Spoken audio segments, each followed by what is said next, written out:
Buenos días otra vez. Empezamos ya el último punto de esta quincena. A ver, voy a reducirme un poquito. Por aquí, a moverme si me deja. Pues hoy no me deja. Aquí, más abajo. Vale, que como veis es el punto 8, las formas políticas, el Estado moderno. Bien, si recordáis, ya habíamos visto en la plena Edad Media que los reyes empezaban a reforzar su poder, ese poder que habían perdido a manos de la nobleza y del clero en la época de la Alta Edad Media. Pero el paso definitivo lo van a dar a partir de este final del siglo XV. El siglo XV, el siglo XVI, se va a crear un nuevo sistema, o va a dar lugar a ese reforzamiento del poder real, va a dar lugar a un nuevo sistema que es lo que llamamos la monarquía autoritaria. Monarquía autoritaria parte de esa idea del reforzamiento del poder del rey. El rey todavía tiene que contar con los estamentos privilegiados, pero va creando una serie de mecanismos que le permiten aumentar su poder. Dentro de estos mecanismos, por ejemplo, pues tenemos que van unificando el territorio. No en todos los lugares pueden, pero en aquellos que pueden, pues esos ducados que eran independientes, como ya veíamos en la Edad Media, o esas ciudades, empiezan a estar ya cada vez más controladas por el rey. Claro, esto le supuso en muchas ocasiones, como veis en este esquema, tener que someter sobre todo a la nobleza que no aceptó de muy buen grado esta imposición, pero al final lo fueron consiguiendo. También fueron creando ejércitos permanentes, ya no dependían de la nobleza cuando había una guerra o cuando tenían que defender un territorio, con lo cual esos ejércitos también refuerzan el poder real. Las leyes son uniformes, ya no hay leyes distintas según el territorio, la justicia, la administración, empiezan a darse los pasos de lo que conocemos actualmente como la burocracia, la administración organizada. Y para esta administración organizada van, por ejemplo, a ir creando las capitales de los reinos. En este siglo XVI, por ejemplo, es cuando Madrid se convierte en la capital de la monarquía hispánica, de Castilla y de Aragón, cuando en Francia también París, que bueno, ya tenía más ese carácter, pero ya definitivamente se le da la forma de la capital del reino, Londres en Gran Bretaña, etc. También dentro de esta idea, pues se establecen toda una serie de impuestos que sean comunes a todo el territorio, por lo menos eso se intenta.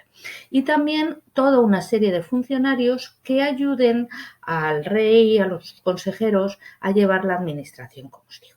También otra de las características va a ser la diplomacia, como veis aquí.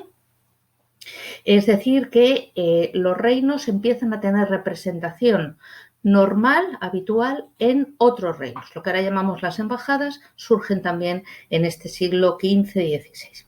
Bien, todo este conjunto de características que dan lugar a estas monarquías autoritarias se las conoce también como el Estado moderno. Si os fijáis, buena parte de estas características siguen estando hasta nuestros días, ¿vale? Y bueno, pues las primeras monarquías autoritarias, como os pongo aquí, son Francia, Gran Bretaña, Portugal o la monarquía hispánica. Aquí veis Carlos V, luego ya hablaremos de él en el punto referente a la península ibérica, la monarquía hispánica, pero va a ser uno de los primeros ejemplos de monarca autoritario. Y también aquí arriba vemos a Isabel I de Inglaterra, que también va a ser uno de los primeros ejemplos de esta monarquía autoritaria, repito, durante el siglo XVI. Ya en el siglo XVII damos un paso más en este proceso de aumento del poder del rey. Eso va a dar lugar a las monarquías absolutas. Como veis en este esquema, aquí parte todo de que el rey recibe el poder por derecho divino, es decir, Dios en su inmensa sabiduría ha decidido que en cada uno de los reinos debe estar una familia. Por lo tanto, nadie puede cuestionar esa autoridad del rey porque le viene directamente de Dios.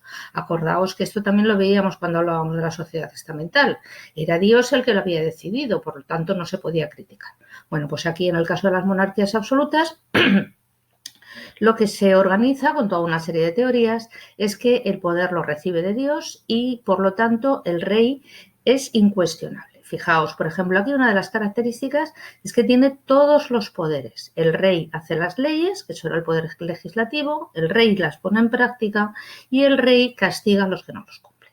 A su vez, pues también tiene, por supuesto, poder militar, tiene también influencia en la Iglesia. Fijaos que va a tener siempre una buena relación con la Iglesia. El poder es hereditario, es decir, de padres a hijos, es vitalicio, el rey no tiene que dar cuenta a nadie de sus actos, solamente tiene que rendir cuentas a Dios, el pueblo, por supuesto, no tiene ningún derecho ni libertad, y bueno, lo que ocurre aquí es que los estamentos privilegiados van a aceptar de alguna manera estas medidas por parte de los reyes siempre y cuando se guarden o se mantengan sus privilegios y sus riquezas, como ya os comentaba cuando veíamos la sociedad. ¿Vale? Bien, el ejemplo más claro de monarca absoluto es Luis XIV, el rey de Francia. Lo veis aquí en esta imagen, que es además con toda una serie de símbolos de ese poder absoluto. Veis la corona, veis el cetro, veis el manto de armiño, que siempre identificaba a los reyes absolutos, la espada como símbolo de ese poder militar, y bueno, pues toda una serie de elementos, la flor de lis, que es el símbolo de los reyes de Francia, que aparece por aquí en el manto, toda una serie de elementos que le mantienen o que le establecen como rey absoluto. No era una simple cuestión de hacerse el retrato de una u otra manera, sino que los símbolos que aparecen en el retrato tenían que transmitirse a toda la población. ¿Vale? Los reyes en Europa intentaron a lo largo del siglo XVII ir estableciendo esas monarquías absolutas. Algunos lugares lo consiguieron, por ejemplo en Francia, por supuesto, como por ejemplo en Rusia o en Suecia. No obstante, en algunos otros lugares, por ejemplo la monarquía hispánica, no se consiguió del todo, también esto lo veremos, y sobre todo en Gran Bretaña. En Gran Bretaña, en un momento determinado, el rey, que hay en ese momento, intenta también imponer una monarquía absoluta. Lo que ocurre es que aquí la nobleza y la burguesía, acordaos que Gran Bretaña ha ido creciendo económicamente mucho durante el siglo XVI y el XVII, se negaban tajantemente a esa imposición del poder del rey. Con lo cual, lo que hicieron fue, viendo pues ese intento de imponer su poder por parte del rey, inician una revolución que termina estableciendo una república, fue un periodo muy confuso, y con el rey ejecutado. Al cabo de unos años vuelven a recurrir a la monarquía porque las cosas no iban bien, vuelven a nombrar a otro rey, pero de nuevo este otro rey intenta volver a poner una monarquía absoluta, vuelve a haber otra rebelión y a partir de ese momento los reyes en Gran Bretaña van a ser reyes o monarquías parlamentarias. Esto lo que quiere decir es que el rey tiene limitado su poder por el Parlamento.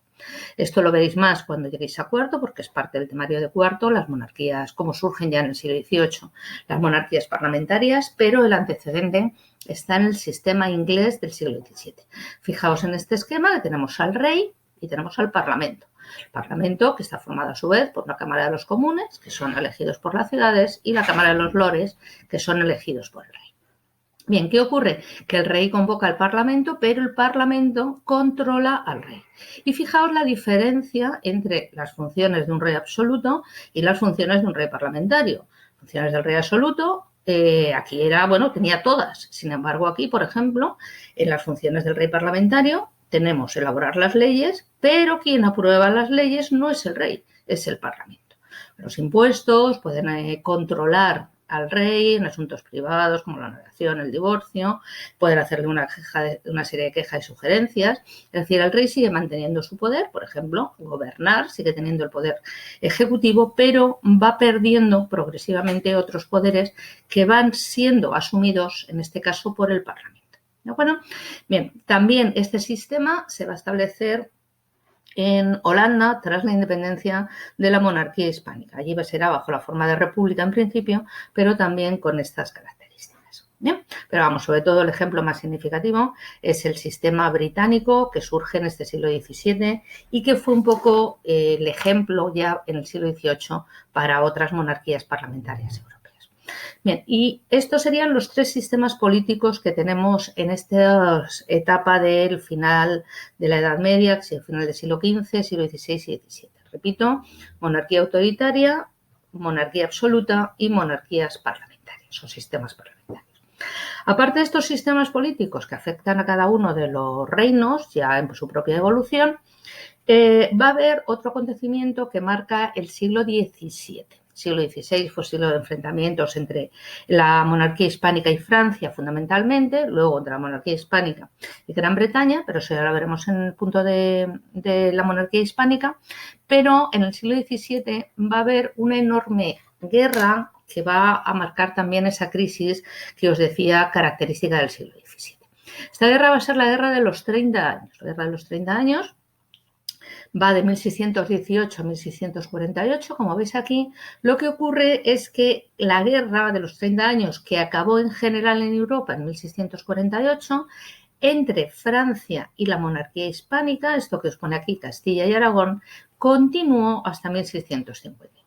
Al final se considera que es un periodo conjunto, que no hay tanta diferenciación y bueno, pues como veis tenemos dos bandos. Por un lado, en los territorios de los Habsburgo, que es lo que nos aparece en este naranja así rarito, que eran, bueno, pues todas las posesiones de Castilla, Aragón, Portugal en aquel momento, y los territorios de Austria y de Alemania que pertenecían también a estos Habsburgo.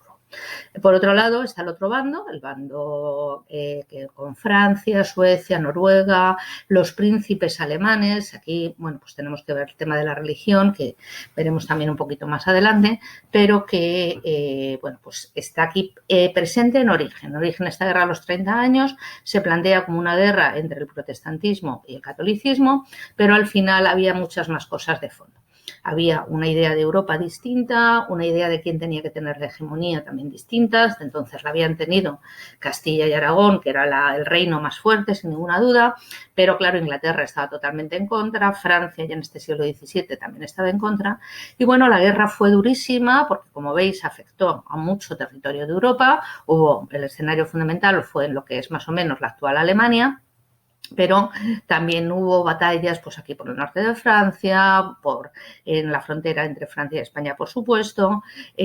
Portugal aprovechó para declarar la independencia. Inglaterra, aunque en este mapa os aparece como que no está incorporada, también se terminó incorporando y terminó apoyando al bando protestante. Y bueno, pues al final todo esto contribuyó a que esa crisis que os decía, esa crisis económica, esa crisis en las cosechas todavía fuera más dura con las enfermedades que transmitían los ejércitos según iban de uno a otro sitio. Bien, ¿cómo va a terminar esta guerra de los 30 años? Bueno, pues esta guerra de los 30 años va a terminar con dos paces. La paz de Westfalia, en primer lugar, que tiene estas características. La primera, la recomposición del mapa político europeo, con dos líneas. La hegemonía continental francesa, es decir, en el continente la potencia más importante va a ser Francia, y en los océanos, ahora lo vemos, va a ser Gran Bretaña. Los Austrias ya a partir de esta época se hunden como los reyes más importantes que había habido durante el siglo XVI. La monarquía hispánica pasa a ser una potencia secundaria, Holanda se independiza, Portugal también se independiza y Alemania queda fragmentada. Ahora lo vemos también en el mapa. Lo que va a predominar a partir de ahora van a ser los estados-nación, las monarquías absolutas y la libertad religiosa. Algo que había venido desde el siglo XVI, que eran las guerras de religión, a partir de ahora ya se terminan estableciéndose, bueno, pues esa libertad más o menos religiosa en cada uno de los reinos. Como os digo, la guerra continuó hasta 1659 entre Francia y España, la monarquía hispánica. Al final se firmó la paz de los Pirineos en 1659, que es la que puso fin a esta guerra entre Francia y la monarquía hispánica. Lo que significaron ambas paces, la de Westfalia y de los Pirineos, fue, entre otras cosas, la pérdida de territorios de la monarquía hispánica.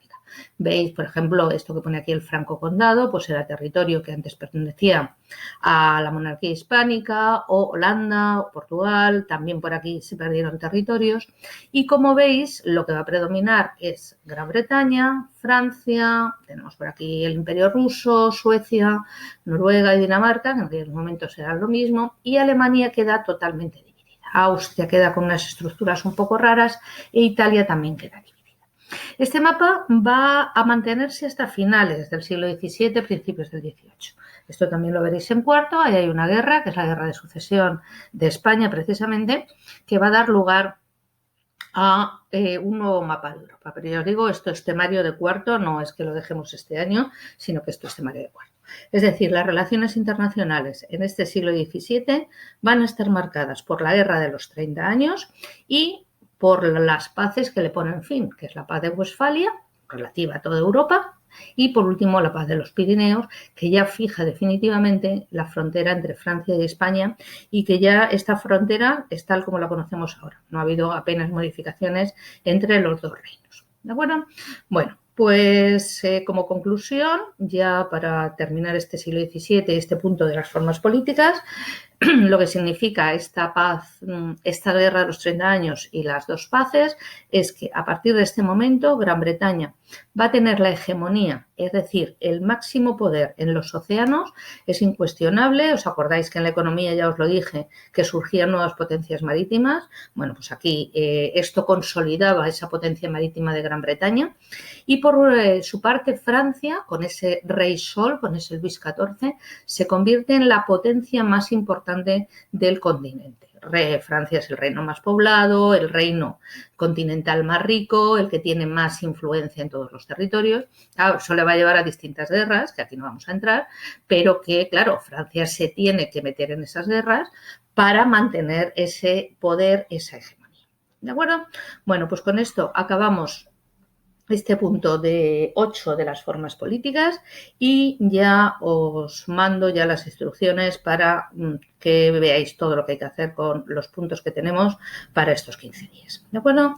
Venga, pues un saludo y ya nos volvemos a ver pronto.